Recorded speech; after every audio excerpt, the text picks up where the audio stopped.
Diogenes of Sinope died in 323 BC. And as he was getting into his old age, he was asked over and over again, "What do you want us to do with your body when you die?" When he finally gave a response, it was, "Hey, you take my body, sling it over the city walls, don't worry about it." "Well, what about all the wild animals? They'll eat your body. It'll be awful." "You're right. I want you to take a stick, throw it over the city walls with me, so that I have a weapon to fight off the wild animals." Back, woman! Back, I said! He was then asked, "Well, how are you going to fight off the wild animals if you're dead and unaware of your situations?" And his response was, "If I'm unaware of my situations, why do I care what happens to my body?" Diogenes gives us a great response to this transphobic meme that went semi-viral. Who gives a shit?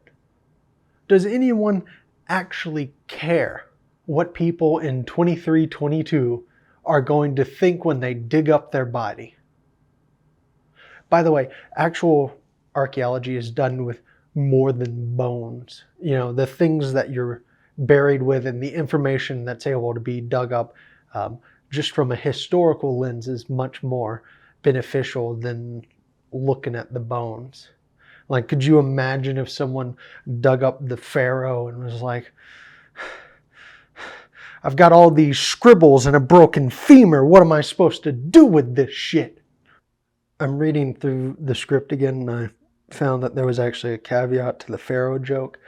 Hey kids, it is not cool to go to a foreign country, dig up their national treasures, and then export them back to your country. The curse of the pharaoh doesn't exist, but it really deserved to. Also, there are sects to archaeology that believe that just looking at someone's bones and saying, "We got a gender here," is a little too simplistic and is a little too reliant on modern interpreting of the past. And they want to add the larger cultural context of the time into when you look at bones and try to make determinations about people. Now, this is a tall task for societies way off in the past that we have very little understanding of. Like, this is a great picture right here, very cute. Both of them are male. But all we know about these two people is that they died when their city was burnt to the ground and they were hiding in this place. That is the entirety of the knowledge that was preserved about these two people. Hard to make any determinations on, who was the top and who was the bottom.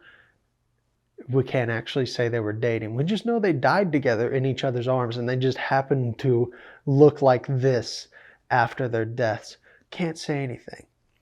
But in modern times, say for me, if I died right now, God? No. Okay, but when I die, there will be a large record of my life. And likely that record will be existent hundreds of years after me. Because the internet exists, it doesn't take anything to preserve information. So it is very likely that things like my death certificate, any medical procedures I go through, maybe even a YouTube channel or a Twitter would survive my death by hundreds of years and would give large insight into the person I was. Which means going forward, looking at society now, we have the resources to pretty effectively determine if somebody was trans and respect the identity of dead people. But of course, the point of this was not to make some enlightening observation about archaeology. It was vitriol. It was spiteful. It was a mean-spirited attempt to offend trans people. The whole goal was the narrow chance that they could potentially ruin a trans person's day. That was all that was going on here.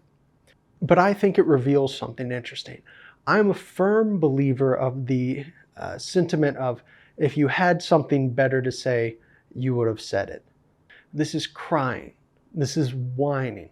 This is bemoaning your inability. an acknowledgement that on some level, society has accepted trans identities.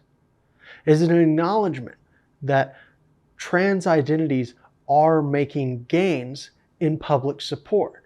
So fantasy has to be had. They have to imagine some magical society 300 years in the future where they were right all along. And apparently this society has no recollection of transness at all, or any gender non-conforming people who would offer insight into the possibility of trans people. The trans identity has been lost to history so that they would have no ability to determine that someone was deceased, identified as something they weren't born as. When I see someone go this far, it seems like a person who looked around, ran the numbers, and realized the transphobes had already lost.